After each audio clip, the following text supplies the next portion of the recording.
तो सबसे पहले टॉपिक क्या आता है कि भाई प्लूरा का इफ्यूजन कैसे हो रहा है। तो मतलब प्लूरा का इफ्यूजन क्या कहलाता है। देखो, प्लूरल इफ्यूज़न एक नाम से ही क्लियर हो रहा है कि किसी चीज़ का इफ्यूज़ होना, मतलब एक जगह पे आके जमा हो जाना। तो यह जमा कैसे होता है। तो दो तीन चीज़ें हैं इसमें ध्यान रखने वाली बात कि it is a collection of fluid. जो प्लूरल इफ्यूजन होता है इसमें क्या होता है कि भाई फ्लूइड गेट एक्यूमुलेटेड या कलेक्टेड। ठीक है। फ्लूइड जो है, ये जो फ्लूइड्स होती हैं, ये जो फ्लूइड होती हैं, तीन वर्ड इसमें इंपॉर्टेंट है। Collection of fluid in the plural space. Plural space का होता है लंग्स के जो कैविटी बनता है। लंग्स की अगर हम बात करते हैं, ध्यान दीजिए डायग्राम पे। यदि मैं लंग्स की डायग्राम बनाऊँ, ठीक है, कुछ इस टाइप का लंग्स का डायग्राम हम बनाते हैं। ये हार्ट का स्पेस हो गया। तो अगर मैं लंग्स की कैविटी की बात करूँगा तो प्लूरल स्पेस होता है जो कि फ्रिक्शन को रिड्यूस करता है। ठीक है। तो प्लूरल स्पेस की अगर बात करते हैं तो ये लंग्स में, ठीक है, प्लूरल स्पेस फ्लूइड भरा हुआ होता है।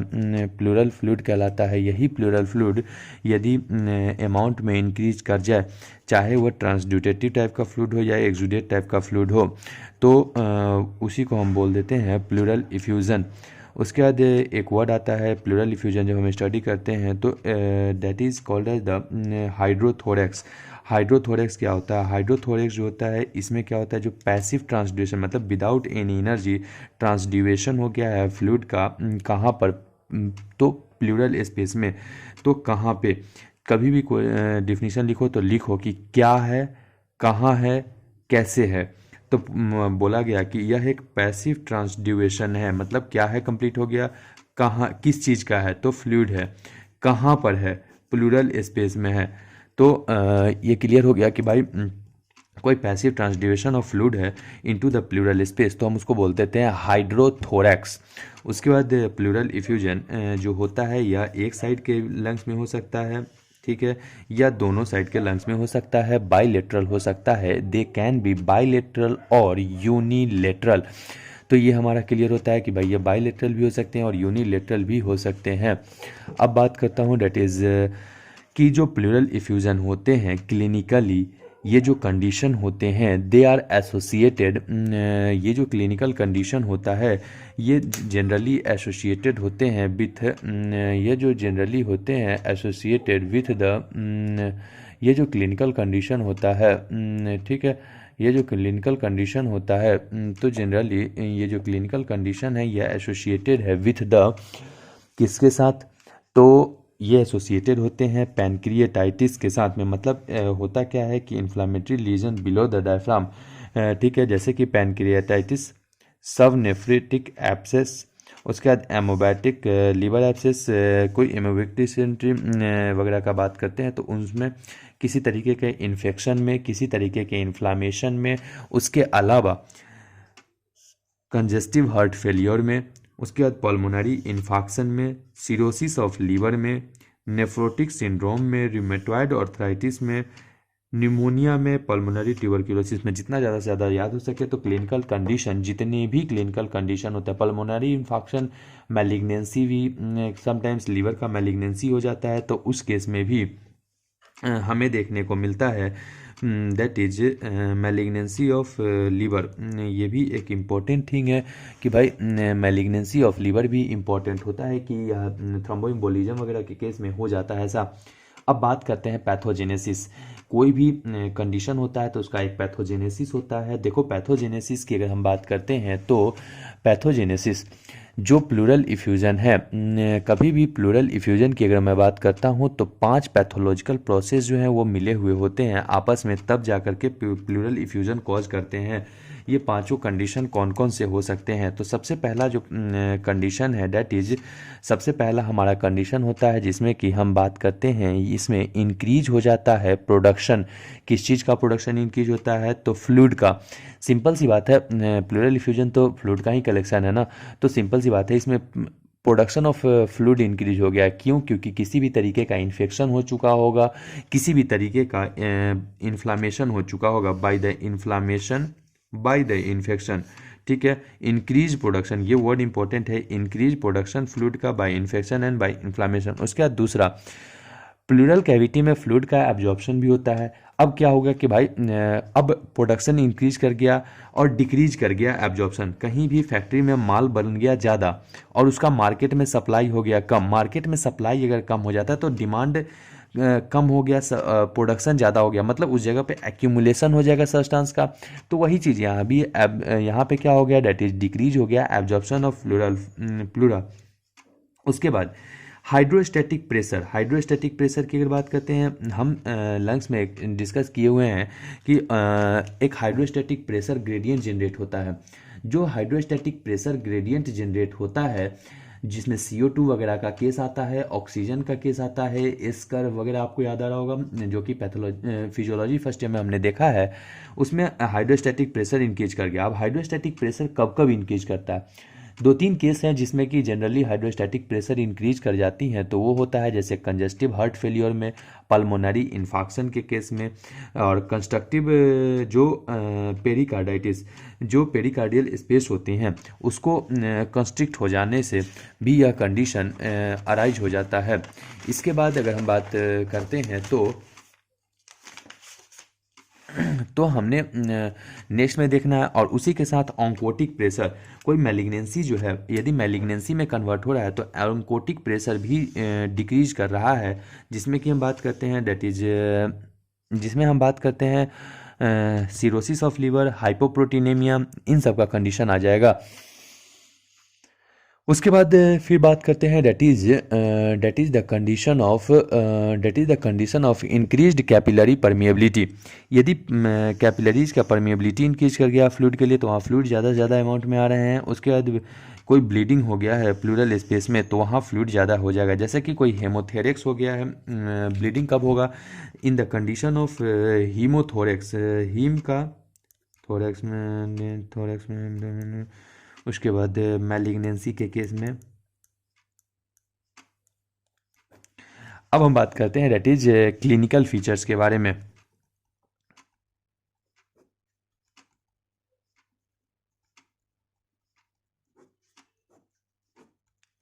देखिए जब कभी भी क्लिनिकल फीचर्स आ जाए, प्लूरल इफ्यूजन का क्लिनिकल फीचर, तो प्लूरल इन्फेक्शन कभी भी डिफरेंट क्लिनिकल फीचर्स को अकॉम्प्लिश करता है। लाइक तो क्लिनिकल फीचर में सबसे पहला कंडीशन क्या होता है कि जब प्लूरा इज इन्वॉल्व, जब हमारा प्लूरा इन्वॉल्व होता है, ठीक है, तो इसमें कुछ एक सिम्टम आते हैं जिसमें कि ड्राई कफ आने लगेगा पेशेंट को, ड्राई प्लूरेसी जिसको बोल सकते हैं, जिसमें कफ विदाउट स्पूटम आने लगेगा, फिर फीवर हो जाएगा पेशेंट को। उसके बाद प्लूरेटिक पाथ और प्लूरा रब एक साउंड होता है on the percussion note, auscultation note पे, वो हमें देखने को मिल जाएगा। कुछ एक कंडीशन होता है जहाँ पे प्लूरा इन नॉट इन्वॉल्व, ठीक है, दो कंडीशन होता है। एक में तो प्लूरा इन्वॉल्व हो गया जिसमें कि प्लूरा जो है लंग्स का कैविटी इन्वॉल्व हो गया, एक में बिना लंग्स के कैविटी के इन्वॉल्व हुए। जो बिना इन्वॉल्व हुए होता है वह इंसीडियस होता है, स्लो होता है, इसमें कोई प्लूरल पेन नहीं होता, क्योंकि प्लूरा इन्वॉल्व ही नहीं हुआ तो प्लूरल पेन का तो चांस ही नहीं है। तो ये दो कंडीशन हमारे पास हो जाते हैं। अब इन दोनों ही कंडीशन को पायरेक्सिया मतलब फीवर मैं ऑलरेडी डिस्कस कर चुका हूँ। फीवर कब आएगा, जब वहाँ पे प्लूरा इन्वॉल्व होगा तब आएगा। डिसएपनिया, ब्रीदिंग में प्रॉब्लम होगा, यह सबसे अर्लीस्ट सिम्टम होगा। जब पेशेंट को सबसे पहली बार कोई सिम्टम में चेंज आएगा तो वो होगा dyspnoea, that is breathing problem. Patient will have problem in the breathing, ठीक है, पेशेंट को क्या होगा, डेट इज ब्रीदिंग प्रॉब्लम आने चालू हो जाएंगे, अर्लीस्ट सिम्टम हो जाएगा। अब डिसएपनिया कितना ज़्यादा है ये डिपेंड करेगा कि भाई कितना ज़्यादा इफ्यूज़न हुआ है, कितना ज़्यादा रैपिडली पेशेंट के अंदर में प्लूरल इफ्यूज़न हो रहा है। What are the causes. अब हम बात करते हैं क्लिनिकल फीचर में ही कि कॉज क्या क्या होंगे जो कि प्लूरल इफ्यूज़न कॉज करेगा। तो हमने दो केस ऑलरेडी डिस्कस किया कि जिसमें कि नो इन्वॉल्वमेंट होता है प्लूरा का। तो जब कोई इन्वॉल्वमेंट नहीं हुआ प्लूरा का तो एनर्जी नहीं लगेगा।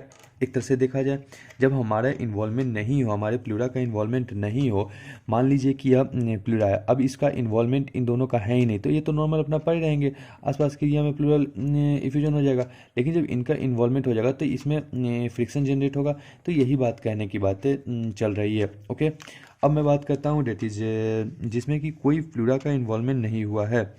तो अब एक कंडीशन होता है जिसमें कि प्लूरा का इन्वॉल्वमेंट नहीं होता है। तो जब प्लूरा का इन्वॉल्वमेंट नहीं होता है तो इसमें क्या होता है, पैसिव ट्रांसड्यूएशन। अब मैं बात करता हूँ आपसे कि ट्रांसड्यूएशन क्या होता है। ट्रांसड्यूएशन यह एक ऐसा फ्लूइड होता है जिसमें कि प्लाज्मा के सेल्स तो होते हैं, लेकिन प्रोटीन का सेल कोई भी प्रेजेंट नहीं होता है। कोई प्लाज्मा प्रोटीन नहीं प्रेजेंट होता है, मतलब सेल प्रेजेंट हो सकते हैं, प्रोटीन नहीं होगा। ये कब देखने को मिला है? देखो इसमें क्या है, लंग्स का जो प्लूरल एरिया है वो इन्वॉल्व नहीं हुआ है। हमने बात किया, मान लीजिए ये लंग्स है मेरा, ये मेरा लंग्स है, तो इसको अगर मैं ऐसे दिखाता हूँ, ये मेरा दो लंग्स है और इसके चारों तरफ हमारा प्लूरल एरिया भरा होगा, तो ये अगर इन्वॉल्व ही नहीं हुआ तो कुछ कहीं और से उसका कॉज होगा, सोचने वाली बात है। तो कॉज क्या हो सकता है?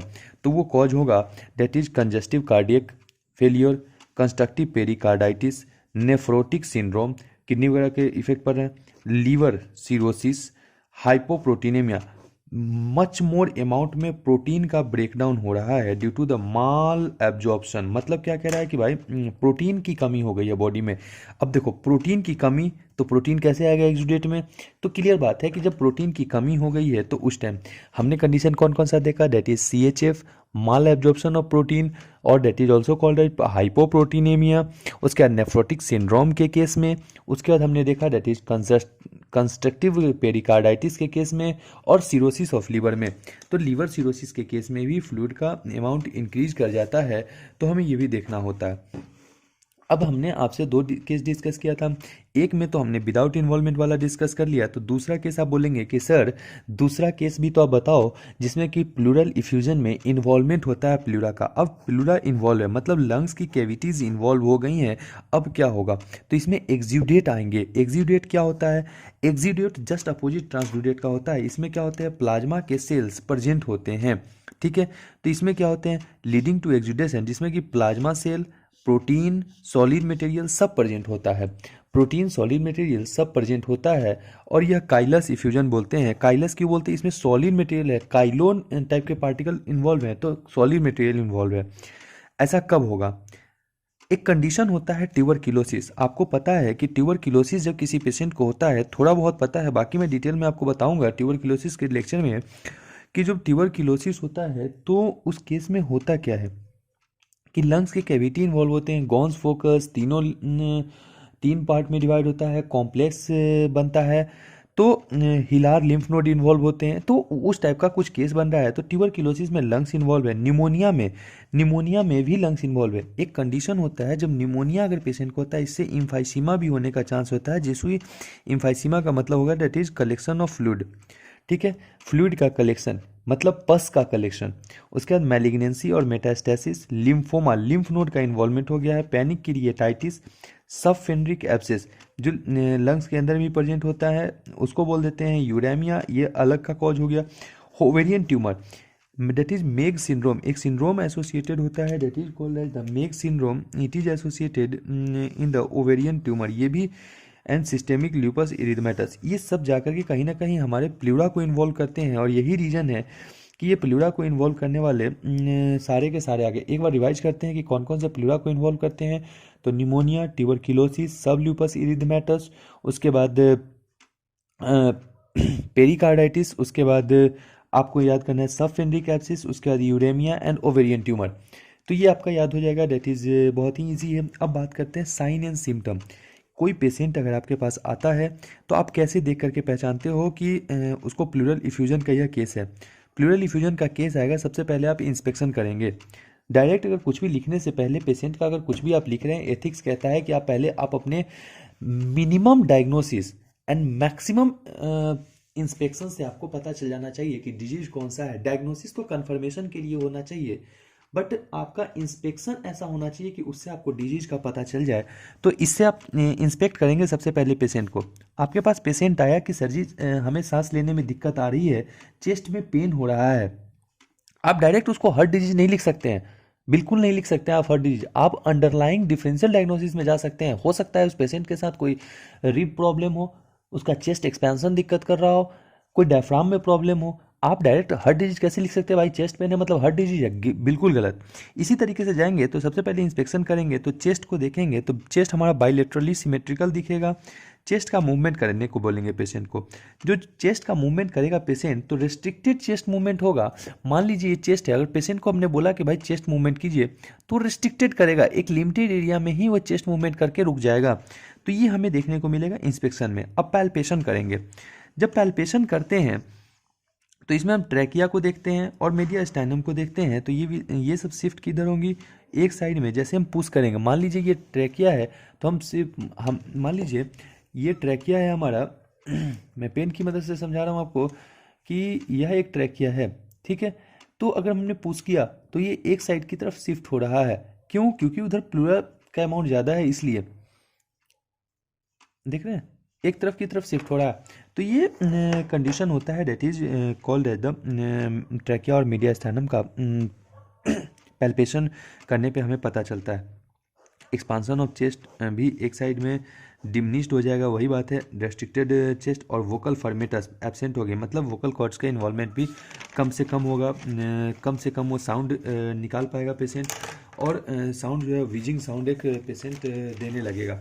इसके बाद परकसन करते हैं। परकसन कैसे करते हैं? तो देखिए, परकसन का अपना एक टोन होता है, 2 फिंगर और ऐसे।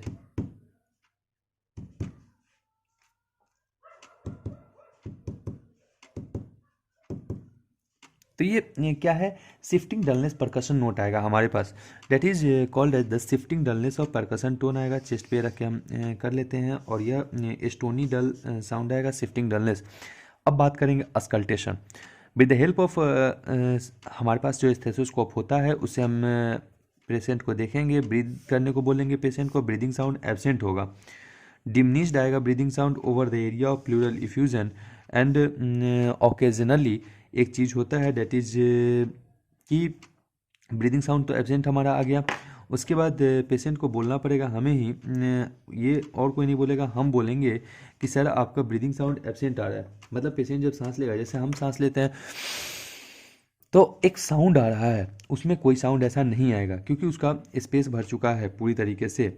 इंटरकैप्सुलर रीजन में क्या होता है, एक साउंड हमें देखने को मिलेगा, एम्फोरिक ब्रैंकियल ब्रीदिंग, मतलब एक हल्का सा इस टाइप का साउंड, इस टाइप का एक साउंड देखने को मिलेगा, ठीक है। और प्लूरल रब तो प्रेजेंट होगा, प्लूरल रब एक साउंड होता है जो कि प्रेजेंट बिल्कुल पक्का है। अब मैक्सिमम एग्जाम में एक शॉर्ट नोट आता है, that is investigation of pleural effusion and there management. Investigation कैसे करते हैं प्लूरल इफ्यूजन का? तो प्लूरल इफ्यूजन का जो इन्वेस्टिगेशन होता है, that is done with the help of X ray chest, ठीक है। एक्सरे चेस्ट का करते हैं। एक्सरे चेस्ट में हमें कुछ पॉइंट देखना पड़ता है, कौन सा व्यू लेते हैं, पोस्टीरियर एंटीरियर व्यू देते हैं या फिर लेटरल व्यू लेते हैं। फिर हम उसी एक्सरे चेस्ट में लोब्स ऑफ लंग्स देख लेते हैं, अपर जोन, मिडिल जोन, जो कि फील्ड ऑफ लंग्स बोला जाता है, अपर जोन, मिडिल जोन और लोअर जोन। इसी में हम देखते हैं, यह एक डायग्नोस्टिक कैरेक्टरिस्टिक फीचर होता है, uniform dense opacity, upward concavity in the lower lateral part of hemithorax, ठीक है। लोअर लेटरल पार्ट, नीचे के पार्ट में मैंने आपको 3 जोन में डिवाइड करके बताया है, 3 जोन में हम बात करते हैं। तो यहाँ पे लोअर लेटरल पार्ट में हेमीथोरेक्स में यह एक डेंस ओपेसिटी देखने को मिलेगा with the upward concavity, and lower lateral part में of the hemithorax push lungs medially. Obliteration होगा, ऑब्लिट्रेशन कैसा होगा? एट द शार्प एंगल, एक शार्प एंगल पे ऑब्लिट्रेशन होगा of diaphragm in the rib cage, that is costophrenic angle पे हमें देखने को मिलेगा कि एक ऑब्लिट्रेशन दिख रहा है। हमारा जो एक्सरे चेस्ट हमारे पास होगा, उसमें ऑब्लिट्रेशन कहाँ दिखेगा? एक शार्प एंगल होगा डायफ्राम और रिब केज के बीच में, वहाँ पे। सब पल्मोनरी की फ्यूजन तो या एलिवेटेड डायफ्राम के केस में ही देखने को मिलता है। तो X ray chest, the first investigation will be the X ray chest, the second investigation will be in the blood examination. We will go for the blood examination. Blood examination बहुत important है किसी भी तरीके के अंडरलाइंग इन्फेक्शन को पता करने के लिए। उसके बाद blood examination is very important for the ESR value, normocytic normochromic anaemia का पता चल जाएगा तो ब्लड एग्जामिनेशन करने पे, तो उस केस में प्लूरल इफ्यूजन हो सकता है। फिर अल्ट्रासोनोग्राफी, अल्ट्रासोनोग्राफी एक डायग्नोस्टिक फीचर है, या लोकलाइज्ड इफ्यूजन को पता चल जाएगा कि भाई इफ्यूजन क्या प्लूरा को इन्वॉल्व कर रहा है या नहीं कर रहा है। It can be done under the guidance, aspiration भी हम कर सकते हैं under the guidance of ultrasonography.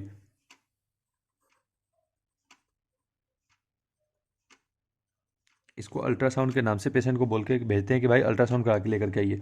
उसके बाद प्लूरल एस्पायरेशन, प्लूरल एस्पायरेशन की अगर हम बात करते हैं, पैरासेंटेसिस बोलते हैं, ठीक है।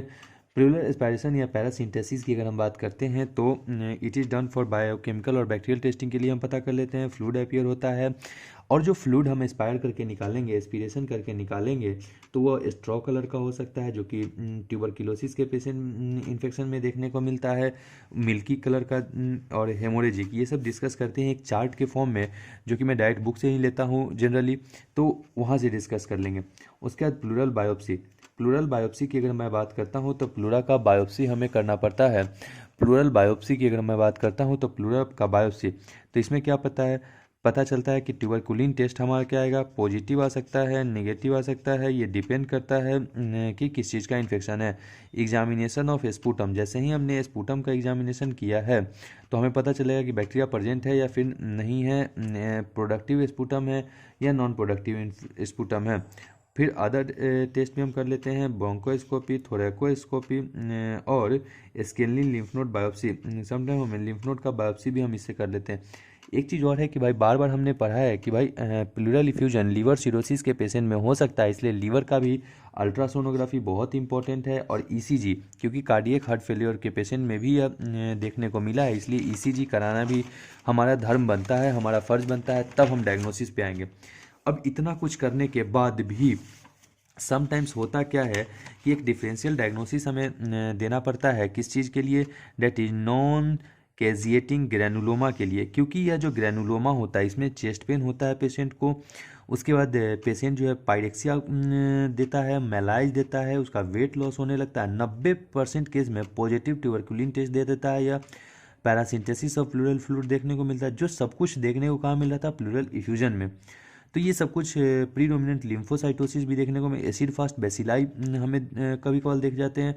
तो हमें नॉन कैजिएटिंग ग्रैनुलोमा का नाम दे करके भेजना पड़ता है पेशेंट को।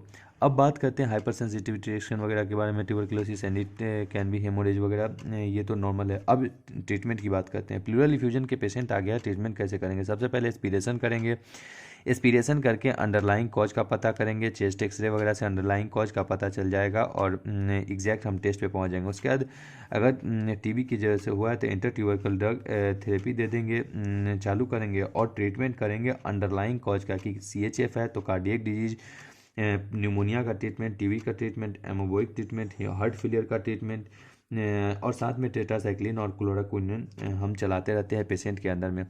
अब एक इम्पॉर्टेंट चार्ट है जो कि डिस्कस किया जाना चाहिए आपके साथ। वो चार्ट क्या कहता है कि भाई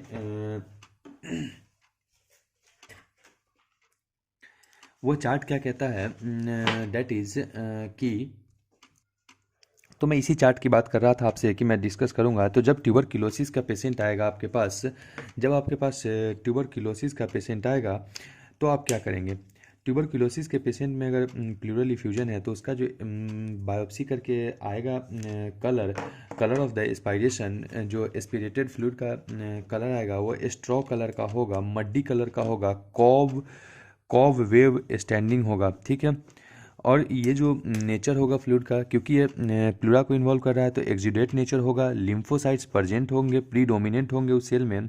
और यह फीचर क्या देगा कि acid fast bacilli test positive, tuberculin test positive, क्योंकि टीबी का केस है, प्लूरल बायोप्सी में एसिड फास्ट बेसिलाई दे देंगे, PCR फॉर द ट्यूबरकुलोसिस में भी पॉजिटिव, ये कंडीशन हमें देखने को मिलेगा। अब बात करेंगे डेट इज मैलिग्नेंसी की बात करेंगे, तो यह सीरियस और हेमोरेजिक होता है और यह एक्सुडेट टाइप का होगा, क्योंकि मैलिग्नेंसी है, हमने बात किया था ऑलरेडी कि प्लूरा को इन्वॉल्व कर रहा है। तो यह सीरियस सेल इसमें ज़्यादा होते हैं और मैलिग्नेंट सेल ज़्यादा होंगे। इसमें क्या होगा, प्लूरल बायोप्सी की अगर मैं बात करता हूँ तो यह 50% केसेज में पॉजिटिव आएगा और मैलिग्नेंट होगा। कंजेस्टिव हार्ट फेलियर की बात करता हूँ, ये स्ट्रॉ कलर का होता है कंजेस्टिव हार्ट फेलियर। और यह जो, अब कंजेस्टिव हार्ट फेलियर किस केस में आएगा, जहाँ प्लूरा इन्वॉल्व नहीं होता है, तो इसका जो फ्लूइड का नेचर होगा ट्रांसड्यूरेट टाइप का फ्लूइड होगा, कुछ एक सीरस सेल प्रेजेंट होंगे इसमें, हार्ट फेलियर और पल्मोनेबल रिस्पॉन्स टू डायूरेटिक्स। अब बात करेंगे पल्मोनरी इन्फेक्शन, ये भी क्या है, एक्सुडेट टाइप का है, स्टेंड है, एंड RBC eosinophil प्रेजेंट होते हैं, प्रेजेंस ऑफ DVT, उसके बाद वीनस थ्रोम्बोसिस, हेमोप्टोसिस वगैरह प्रेजेंस होता है। नेफ्रोटिक सिंड्रोम की अगर बात करते हैं, ट्रांसड्यूरेट टाइप का होता है। उसके बाद सिरोसिस ऑफ लीवर ट्रांसड्यूरेट टाइप का होता है। हिपोप्रोटीनेमिया ट्रांसड्यूरेट टाइप का होता है। इसमें सीरस सेल का प्रेजेंट होता है, स्ट्रॉ कलर का होता है, जब बायोप्सी रिपोर्ट आएगी हमारी तो उसमें लिखा होगा, एंड ओकेजनली काइलस फॉर्मेशन होगा।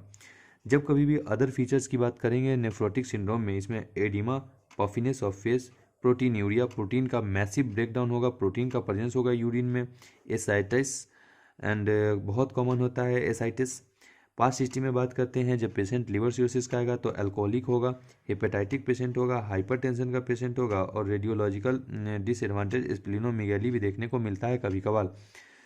समटाइम हिपोप्रोटीनेमिया की बात करते हैं, that is sign of protein और vitamin deficiency, evident cause of protein loss, diarrhoea, malabsorption nutrition, pitting pedal oedema and thin wasted muscle भी देखने को मिलते हैं। तो ये था मेरा टोटल आपसे डिस्कस किया गया कुछ एक topic that is called as the pleural effusion. अगर आपको ये वीडियो मेरा अच्छा लगा हो तो प्लीज़ लाइक कर देना, सब्सक्राइब कर लो मेरे चैनल को, और जो आपको नोट्स चाहिए तो आप मेरे व्हाट्सएप ग्रुप्स के साथ जुड़ सकते हैं, जो कि डिस्क्रिप्शन में दिया गया है नंबर, आप उससे व्हाट्सएप ग्रुप से जुड़ जाइए। और फिर देखते हैं नेक्स्ट टॉपिक किस पे वीडियो बना सकता हूँ। कोशिश करूँगा कि ट्यूबरक्लोसिस पे बनाऊँ या फिर COPD पे बना दूँ। ठीक है, थैंक यू।